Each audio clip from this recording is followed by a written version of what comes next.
Hi అండి, welcome to Jyothish kitchen. ఈరోజు మన కిచెన్లో రెసిపీ వచ్చేసి బెండకాయలో మనము పచ్చిరొయ్యలు వేసి వండుతామండి.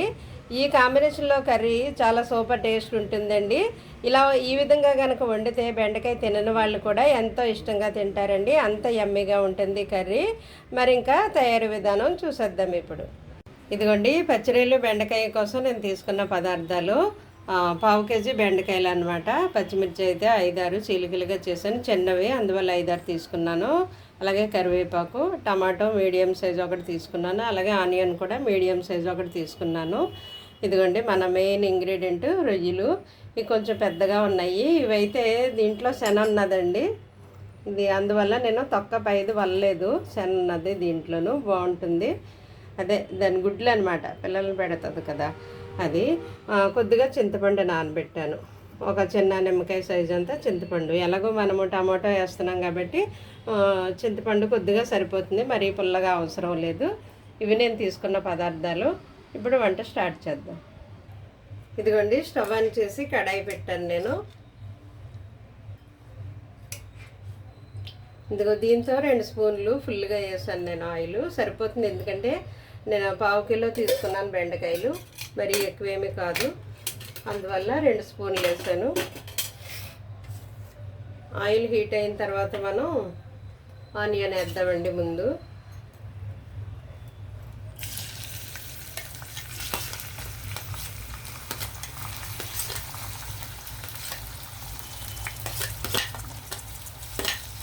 ఆనియన్ కొద్దిగా ఫ్రై అవనిద్దాము.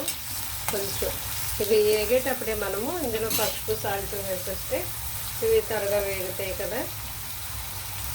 కొద్దిగా పసుపు వేసాను, కర్రీకి సరిపడా సాల్ట్ ఇప్పుడే వేసేస్తున్నాను. చింతపండు వేసాను నేను, దాన్ని బట్టి చూసుకుని వేసుకోవాలన్నమాట. చింతపండు పులుపు, టమాటో పులుపు ఇవన్నీ ఉంటాయి కదా, చూసుకుని మీరు తినేటట్టు వేసుకోండి, మీ టేస్ట్కి తగ్గట్టు. ఉల్లిపాయలు వేగుతున్నప్పుడే మనము రొయ్యలు వేసేద్దామండి. ఇవి కొన్ని చెప్పాను కదా, తొక్క తీయలేదు, దానికి శన ఉన్నదన్నమాట, అందువల్ల తొక్క తీయలేదు.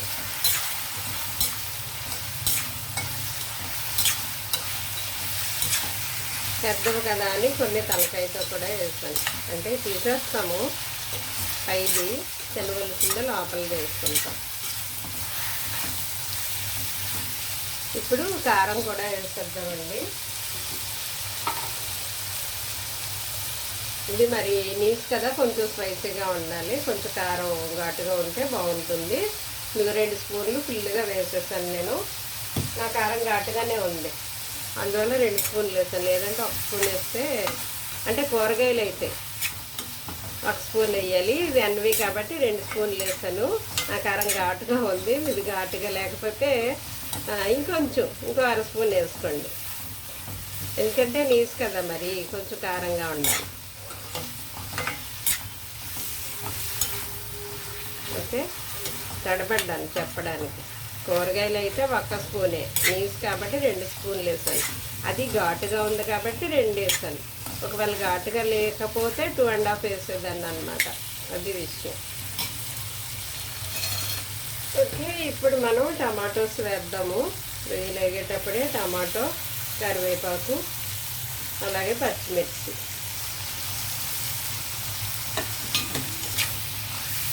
ఇవి కూడా మనం వేగనిద్దాం. నా కారం బాగుందండి, ఇలా వేగుతుంటే మంచి స్మెల్ వస్తుంది, బాగుంది. నేను అన్నీ వేసి ఆడించుకుంటాను.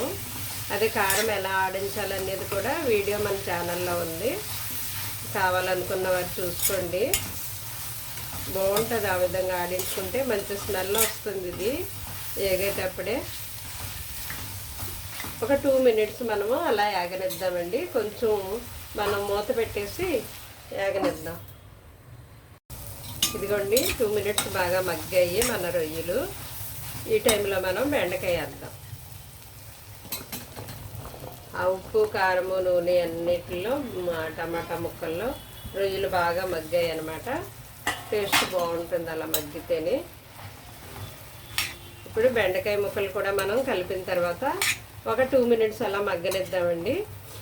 కలిపేసి మగ్గనిచ్చి మూత పెడదాం. తర్వాత కొంచెం మగ్గాక అప్పుడు వాటర్ వేద్దాం కర్రీలోకి. ఓకే, కొద్దిగా ఇలా కలిపిన తర్వాత మగ్గనివ్వాలి.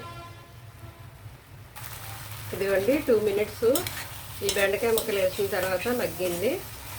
ఇప్పుడు మనం ఇంకా వాటర్ యాడ్ చేసేద్దాం దీంట్లోకి. వాటర్ ములిగే వరకు వేస్తే చాలు, ముక్కలు ములిగే వరకును. ఇదిగో 1 గ్లాసు నీళ్ళు వేసాను. ఇవి కొద్దిగా ఉడకనిద్దామండి. బెండకాయలు ఉడికిన తర్వాత మనం చింతపండు పులుపు వేద్దాం ఇందులోకి. లోపల చింతపండు రసం తీసి రెడీగా ఉంచుకుంటే ఈ కొంచెం ఉడికిన తర్వాత వేసేయచ్చు. ఒక 5 to 6 మినిట్స్ ఇది ఉడికితే బెండకాయ మెత్తగా అయిపోతుందండి. ఎందుకంటే ఆల్రెడీ మనం ఆయిల్లో మగ్గనిచ్చాం కదా. ఒక 6 మినిట్స్ అలా ఉడికిన తర్వాత చింతపండు పులుపు వేద్దాం. ఇదిగోండి కూర బెండకాయ ముక్కలు చూసారా మెత్తగా అయిపోయాయి. 6 మినిట్సే ఉడికింది. ఓకే, ఎగిరిపోయింది. ఇప్పుడు మనం చింతపండు పులుపు వేద్దాము. చింతపండు నానబెట్టి ఉంచాను, మీకు చూపించాను కదా, అది రసం తీసి పెట్టాను. కొంచెం నెమ్మదిగా ఇలా కలపాలి, ఎందుకంటే బెండకాయ ముక్కలు చిదిగిపోకూడదు. అలా ముక్కల్లా కనిపిస్తేనే బాగుంటుంది. సో మీరు కలిపేటప్పుడు నెమ్మదిగా కలపాలన్నమాట ఈ టైంలోను. ఓకే, ఇప్పుడు మనం కొంచెం జీరా ధనియా పౌడర్ వేద్దామండి. జీరా ధనియా పౌడర్ 1 స్పూన్ వేస్తున్నాను నేను. ఇది వేయించి పెట్టుకున్నాం కదా, కమ్మగా ఉంటుంది. ఇందులో ఇంకా మసాలా ఏమీ అవసరం లేదు. మనం చింతపండు టమాటో వేసాం కాబట్టి ఫైనల్గా నేను ఇదిగో కొత్తిమీర వేస్తున్నాను. ఇప్పుడు చింతపండు టమాటో వేసాం కదా, సరిపోతుంది. బెండకాయలో మసాలా అవసరం లేదు. అల్లం వెల్లుల్లి కూడా అవసరం లేదు దీంట్లోకి. కాకపోతే కొంచెం కమ్మదనం కోసం జీరా ధనియా పౌడర్ వేసాము. ఒకవేళ మీ దగ్గర లేకపోతే వేయకపోయినా పర్వాలే, బాగానే ఉంటుంది. మరి ఈ చింతపండు పులుపు దీనికి పట్టాలి కదా, అందుకనేసి ఒక 5 నిమిషాలు ఇలా ఎగరనివ్వండి. మరీ పులుసుగా వద్దు, అలానే మరీ దగ్గరికి ఎగిరిపోవద్దు. కొంచెం పులుసుగా అలాగా ఉండాలన్నమాట. మరి ఇది కొంచెం పులుసు ఎక్కువ ఉంది కదా, ఇంకొంచెం ఎగరనిద్దాము. మరీ బాగా దగ్గరికి ఎగురులాగా అయిపోవద్దు, పులుసు ఉండాలన్నమాట. ఓకే, ఈ టైంలో మీరు ఉప్పు చూసుకోండి సరిపోయిందో లేదో. కొంచెం 5 నిమిషాలు ఎగిరిన తర్వాత మనం ఆపేద్దాం. ఇదిగోండి పులుసు ఈ విధంగా ఎగిరాలన్నమాట. మరీ పులుసుగా కాదు, అలానే మరీ ఎగురులా కాదు, కొంచెం సెమీగా ఎగరాలి. ఓకే, చూసారా, ఇలా ఎగిరితే సరిపోతుంది. ఈ టైంలో మనం డిష్ అవుట్ చేద్దాం. ఇదిగోండి ఫైనల్గా వేడివేడిగా మన బెండకాయ పచ్చిరొయ్యల పులుసు రెడీ అయిపోయిందండి.